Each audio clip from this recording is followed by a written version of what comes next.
नमस्कार दोस्तों, बहुत बहुत स्वागत आपका मेरे इस YouTube चैनल पर। मित्रों, चैनल को सब्सक्राइब नहीं किया तो तुरंत करें, बेल आइकन दबाना ना भूलें। तो आज मैं लाई हूँ नई पुस्तक जिसकी मैं समीक्षा करूँगी। इसका नाम है मुझको बस बचपन लौटा दो और इसकी रचयिता हैं शुभ तनेजा जी। आप देख सकते हैं ये काव्य है। मित्रों, थोड़ा सा मैं बताना चाहूँगी इससे पूर्व कि शुभ जी ने 7 पुस्तकें एक साथ प्रकाशित कराई हैं और ये दूसरी पुस्तक देखिए, आप देख सकते हैं, राजेंद्र यादव जी पर आधारित है और इसका नाम है राजेंद्र यादव सदी के खलनायक की एल्बम में एक तस्वीर यह भी। तो ये मेरे पास मुझे 2 पुस्तकें प्राप्त हुई थी, लेकिन मैं समीक्षा करूंगी इस कविता संग्रह की। मगर दोस्तों, उससे पहले अभी इनकी 7 पुस्तकों का विमोचन हुआ है, उसकी एक रिपोर्ट संक्षिप्त में आप देखें। फरीदाबाद साहित्यिक एवं सांस्कृतिक केंद्र तथा इरोस IMT द्वारा DAV शताब्दी कॉलेज फरीदाबाद के ऑडिटोरियम में डॉक्टर शुभ तनेजा की 7 पुस्तकों का विमोचन समारोह आयोजित किया गया। मुख्य अतिथि Shri Paramvir Rathi, DGP and principal adviser to CM Haryana superannuated, और विशिष्ट अतिथि Shri Anil Rao IPS retired, Shri SN Pandey professor chancellor the global open university Nagaland, Shri colonel Vinod Maini, Shrimati Seema Trikha विधायक, श्रीमती रचना यादव निदेशक हंस पत्रिका, Shrimati Clara Singh Akashvani news reader Russian unit external service division. और शुभ तनेजा जी के मित्रों ने उन्हें बधाई दी, शुभकामनाएं दी। आप देख सकते हैं ये सभी मित्र हैं, ये शुभ जी को बधाई देने के लिए आए हैं। और ये हैं डॉक्टर OP तनेजा जी, इन्होंने गीत गाया और ये शुभ तनेजा जी ने अपना वक्तव्य दिया। और ये पुत्र डॉक्टर मौसम और पुत्रवधू श्रीमती रोज तनेजा ने मेहमानों का स्वागत किया। आचार्य प्रकाश चंद फुलोरिया जी का भी स्वागत किया गया और मंच संचालक ज्योति संघ जी का भी आभार व्यक्त किया गया। श्रीमती रचना यादव को अपनी पुस्तकें भेंट करती डॉक्टर अंजू दुआ। और ये शुभ जी के सभी मित्रगण जो उन्हें बधाई देने आए। वरिष्ठ साहित्यकार माधुरी मिश्रा को अमीन सायानी पुरस्कार प्रदान किया गया। श्री विनोद मलिक FLCC के अध्यक्ष हैं, वे भी मौजूद रहे। इसके अतिरिक्त पुस्तक प्रकाशक श्री रविंद्र शर्मा, संपादक श्री सुभाष अखिल भी मौजूद रहे। और इस तरह से बहुत ही अच्छा और सुचारू रूप से कार्यक्रम का संचालन हुआ, कार्यक्रम का आयोजन हुआ, आप देख सकते हैं। तो ये थी शुभ तनेजा जी की पुस्तक विमोचन की पूरी रिपोर्ट। और अब मैं इस पुस्तक के बारे में बताना चाहूँगी। हार्ड बाउंड में जो 2022 में प्रकाशित हुई है, मूल्य 300 रुपये, पृष्ठ 198, समन्वय प्रकाशन गाजियाबाद से प्रकाशित हुए। परिचय देना चाहूँगी शुभ जी के बारे में। फरीदाबाद निवासी हैं, इरोस IMT की निदेशक हैं, अध्यापन किया है इन्होंने, एसोसिएट प्रोफेसर रही हैं DAV शताब्दी महाविद्यालय की, इस वक्त सेवानिवृत्त हैं। और MA PhD किया है, 7 कृतियाँ प्रकाशित हुई हैं। महादेवी वर्मा सम्मान, शिक्षा विभूषण सम्मान, best anchor, best organiser, best orator, best acting, best teacher. जी दोस्तों, ये सभी सम्मान इनकी झोली में हैं। और अब मैं पढ़ना चाहूँगी इस पुस्तक के फ्लैप में किसने लिखा है। इस पुस्तक के फ्लैप पर लिखा है आचार्य बलदेव राज चांद जी, वरिष्ठ साहित्यकार हैं। इन्होंने लिखा है कि विवेच्य कृति मुझको बस बचपन लौटा दो शुभ जी की काव्यात्मक प्रस्तुति आपके हाथों में है। इस संग्रह में न शैली का निग्रह है, न भावों का विग्रह है, न कहीं रचनाकार की आस्था का आग्रह है। मुझको बस बचपन लौटा दो की कवित्री भाव बोध से जुड़ी हैं, अंतर्विरोध के प्रति अड़ी हुई, आत्मबोध के तट पर खड़ी हुई। हर रचनाकार का जीवन दर्शन उसकी रचना में साकार हो उठता है। फलस्वरूप शुभ तनेजा का जीवन दर्शन भी इस संग्रह की रचनाओं में एक विशेष आग्रह के साथ एकाकार दिखाई दिया है। और शुभ जी ने अपने इस पुस्तक के बारे में क्या कहा है, अपनी पुस्तक के बारे में इन्होंने कहा है कि नदियों हवाओं दिल की आवाज़ की तरह एहसास गुजरते हैं, दरिया का चढ़ के उतर जाना भीतर गुजरता है, प्रवासी पक्षियों की तरह लगाव के मौसम ठिकाने बदलते हैं। बातों पर सवार हो रिश्तों के मंजिल पार करने के लिए मैं कहानी बुनने बैठती हूँ तो पता ही नहीं चलता कब एहसास कविता नुमा अभिव्यक्ति की शक्ल अख्तियार कर लेते और एक लंबी कथा कविता मेरे हाथ में होती है। जी मित्रों, ये जो कविताएं हैं ये कथा कविताएं हैं, क्योंकि बहुत लंबी हैं, इनमें भाव हैं, एक तरह का कहानी है, कथानक है, और कहन की तो बात ही क्या कहें, बहुत सुंदर कहन है इनका शुभ जी का।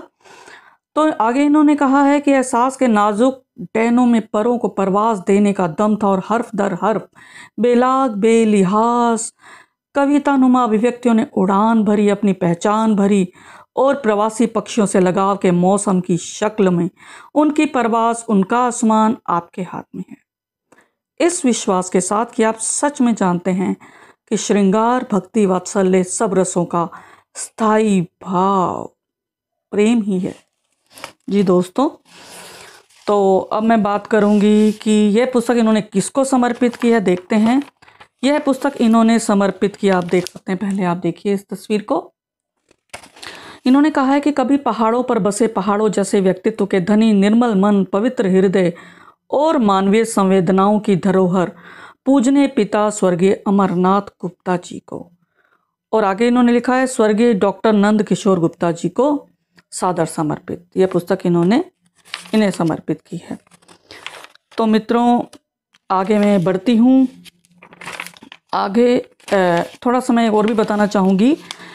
इन्होंने बहुत खूबसूरत बात जो कही है, ऐसा लगता है कि पूरी जिनका इन्होंने धन्यवाद किया वो भी एक कविता के रूप में किया कि जेहन के जजीरे से जिहनो दिल में बसते हैं जो। आगे लिखा है डॉक्टर ओपी तनेजा, महेंद्र तनेजा, रीता, संगीता, हरीश, अंजू, सुभाष, किरण, चंद्र दीदी, सुनीता खुराना, डॉक्टर मौसम, रोज, रवीश, स्वाति, समय, काजल, नैनिका, निकेश, चांद, स्नो, एल्विस, जारा, जोया, पीकू, लता दीदी, Shubhraj, Sunita, Savita, Shyamlal Gupta, Champa Gupta, Prem Gupta, Krishnachand Gupta, doctor Gulshan Rai Gupta, Laj Gupta, Meena Gupta, Vimla Gupta, Satish Arvind, doctor Renu, Virma Gupta, Sanjeev Gupta, VP Gupta, Bindiya, doctor Romi, doctor Bobby और राजू। तो ये पढ़ना भी बहुत ज़रूरी था, क्योंकि बहुत सारे ये जो इन्होंने नाम है ये इनके गुलदस्ते के ये सब पुष्प हैं। और समीक्षा की बात करती हूँ तो 54 मुक्त छंद गद्य कविताएं हैं इसमें, जो बादलों के समान अनगिनत भी हैं। मन के आकाश पर विभिन्न आकृतियां बना फैल जाती हैं। ऐसा लगता है जैसे इन्हें पढ़ते हुए बादलों को चीरकर ऊपर निकल गए हों, जैसे पर्वत की सबसे ऊंची चोटी पर जा बैठे हों, जैसे सागर की तलहटी में दुबक गए हों, ऊपर आना ही नहीं चाहते। इन कविताओं में लक्षणा, व्यंजना है, पौराणिक पात्र हैं, लय है, ताल है। ये अपने बचपन की सर्द वादियों में शिमला भी हमें ले गए। संयुक्त परिवार था इनका। इन कविताओं में जो ये कविताएं कहती हैं उनमें बहाव है, गहराई है, ऊंचाई है, बचपना है, परिपक्वता है, बिंबों प्रतीकों का सशक्त प्रयोग है, श्रृंगारित भाषा है जो पहाड़ी सौंदर्य से निर्जर है।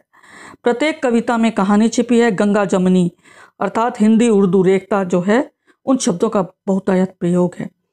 इन कविताओं में पहाड़ी लड़की है, पंजाबी लड़का है, प्रेम है, प्रकृति है, व्यक्तित्व की बात भी करूंगी। शुभ जी को मैं लाल गुलाब नहीं कहूंगी क्योंकि ये गुलाबी गुलाब है। जी, इनका जो व्यक्तित्व है महकता है, और वही इनकी कविताओं में सुगंधी भी मुझे नज़र आती, क्योंकि मैं इनकी कविताएं पढ़ती हूँ, मुझे ऐसा लगता है ये मेरे सामने बैठकर पढ़ रही हूँ और उसमें से सुगंध आती है इनकी कविताओं से। इन कविताओं को पढ़ते हुए सच में ऐसा लगता है कि धुएं के बीच से रोशनी की लकीर चली जा रही हो। एक तिश्नगी है जो बुझती ही नहीं। इनमें उपमाएं हैं, रूपक, उत्प्रेक्षा, अनुप्रास, मानवीकरण है, बिंब हैं, लक्षणा, व्यंजना दोनों शब्द शक्ति हैं, श्रृंगार, अध्यात्म, वात्सल्य रस की प्रधानता है। तो ये था दोस्तों इनकी कविताओं में। इससे पहले कि मैं कविता पाठ करूं, मैं बताना चाहूँगी राजेंद्र यादव की ये जो पुस्तक है, इसमें साक्षात्कार लिए गए हैं। रेडियो मानव रचना में माधुरी मिश्रा हैं, उन्होंने लिए थे, तो उनको कलमबद्ध किया है। इनमें राजेंद्र यादव जी का साक्षात्कार है, शुभ जी का है, और मनु भंडारी जी का भी साक्षात्कार है, और एक कार्यशाला जो आयोजित की थी उसके बारे में भी इसमें कहा गया है। तो ये भी एक बहुत उपयोगी पुस्तक है। अब मैं काव्य पाठ करना चाहूँगी। प्रथम है मुझको बस बचपन लौटा दो, चंद पंक्तियाँ कि सुबह सवेरे आंगन में मेरे बन्नी पर मैं चाय पीने बैठी थी। आंगन की मुंडेर पर चिड़ियों को बाजरा डाला था इन्होंने, और चिड़िया बाजरा चुगने आ बैठी थी। सूखे पेड़ पर नजर पड़ी तो वहां तोते भी आ बैठे थे। सुबह सवेरे आंगन में मेरे मैं इनके साथ चाय पीने बैठी थी। सुबह की ठंडी हवाएं पहाड़ों की याद दिलाएं। सड़क पार मेरी नजर गई। मेरे घर के सामने सड़क के उस पार एक पेड़ है शहतूत का। तो दोस्तों, एक लंबी कविता है, आपने देख ही लिया होगा कि इन्होंने प्रकृति का कितना सुंदर वर्णन किया है और अपने बचपन की खूब बात कही है।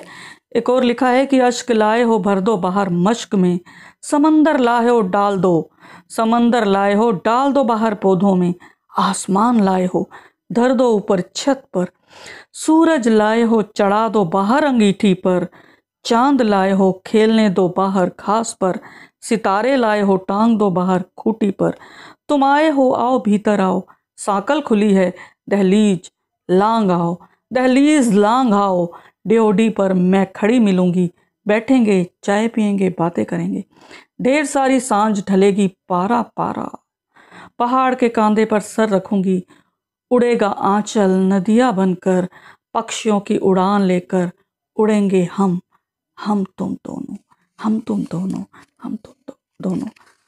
तो ये थी इनकी कविता की पंक्तियां। और आखिरी में कि लफ्ज तर लफ्ज, लफ्ज दर लफ्ज पिरोई पीरा, हजारों लफ्जों में रोई मीरा, सच है दर्द दीवानी मीरा, हजारों लफ्जों में पिरोई पीरा। समझना यह है कि हमें क्या करना और क्या ना करना है। ताल तलैयों से गागर भरनी है कि गागर में सागर भरना है, कि गागर में सागर भरना है। तो शुक्रिया दोस्तों, समीक्षा पसंद आई हो कमेंट करना ना भूलें। पुरानी वीडियोस देखें, वीडियोस को शेयर करें, लाइक करें। मेरे साथ जुड़े रहने के लिए एक बार आपका तहे दिल से शुक्रिया, धन्यवाद।